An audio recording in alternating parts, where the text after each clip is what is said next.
Hello and welcome back here on Forever Sports. In case you missed it, South Africa victorious in the Qatar Airways Cup over the Barbarians. Their first trip to South Africa ends in defeat in rather less than ideal conditions in Cape Town. The scoreline in favour of the world champions by 54 points to 7. There was a try, of course, later on in that second half from the Barbarians, but you never felt like they looked like scoring. They weren't able to really put any phases together, albeit the conditions didn't favour either team. Both teams intent on running the ball, of course. Dangerous back three for the Springboks in the form of Kurtley Arendse, Cheslin Colby, Apelele Fassi. For the Barbarians, Mark Talaya, Nipkins and Jamine. But the rain did have its part to play, but the Springbok showed their character, showed their worth, especially up front at scrum time. And then when they got the opportunity to get into the opposition half, they made the Barbarians pay. And it was, in fact, Malcolm Marx who opened up the account for the Springboks from a driving maul, followed by a try from Cheslin Colby. And it was Apelele Fassi with the try assist. Let's not forget to make that all possible. But Cheslin Colby, simply sensational to get South Africa's second try.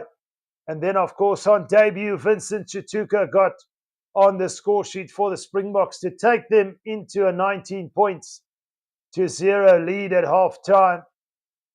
The Barbarians were really needing to put some sort of pressure on South Africa. They just weren't able to find any real momentum, should I say, at scrum time where the Boks put them under pressure. We talk of Asenati Ntlabakanya, Oxenche, and Malcolm Marx, of course, in the middle of all that. A full front row, full pack effort from the Boks, especially in that first half. We saw the likes of Jean-Luc Dupree get a run out for the Boks, of course, going off in that second half. We saw the likes of Andre Esterhuizen in the second half, in fact, come back down at scrum time with South Africa opting for the 5-3 bench.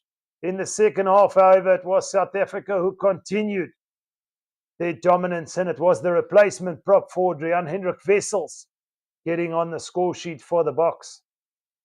Kurtley Arendse getting a try of his own after a lovely kick ahead by Damian de Allende with the try assist. But the kick is only as good as its chaser, and momentum taking KLA over the line for a try. South Africa really in the pound seats. At that time, the Barbarians looked like deers stuck in headlights, chasing the game. Lutayaga got on the score sheet. Vincent Chituka, of course, got a second in the second half. Damian de Allende, of course, finished the rally for the Boks to get the 8th try. After the hooter, it showed you the intent, the passion, the power of the world champions to never give up until that final whistle, until referee AJ Jacobs said it's all done. And by the time he said it's all done, the Boks had converted 7 out of 8 tries to make it a 54-7 point victory. Melvin Jamine, as we said, did get a try in the 65th minute. And that's something at least to show for it in terms of his individual performance.